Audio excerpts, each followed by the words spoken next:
大家好，文師傅啊，俾個錦囊俾馬同埋老鼠啦，因為出年咧你哋係相沖啦。嗱，仲有3個月時間，12月21號咧，我哋叫做冬大過年。某程度上咧，隻馬咧就已經進入咗個氣入咗嚟噶啦。咁啊，告誡屬老鼠同埋屬馬嘅朋友咧，嚟緊嗰3個月要好好部署。部署啲乜咧？記得收網。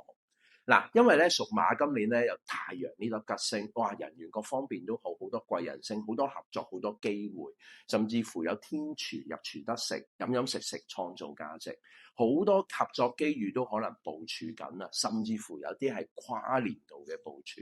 屬老鼠嘅人咧，今年就紫微龍德雙輝映，好多貴人運，亦都好多諗法，好多做法。某程度上咧，屬老鼠同屬馬嘅人咧，喺2025年咧，可能好多嘢已經密謀搞緊㗎啦。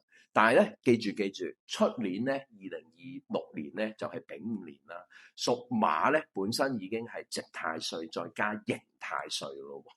屬老鼠咧，直頭係沖太歲添。嗱，無論刑又好，沖又好啦，一定係伴隨住手術血光啦、使錢啦、奔波勞碌啦、搬屋搬廠搬寫字樓啦，感情容易受損啦。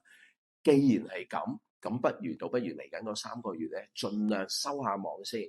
我覺得你起碼如果得的話咧，起碼收一半錢啦，或者盡量將件事咧踢喐佢，12月21號之前快啲啟動咗佢，否則咧為免夜長夢多啊。過咗出年咧，我就驚會有啲麻煩嘢出現，尤其屬老鼠啦，出年真係要特別留意小心。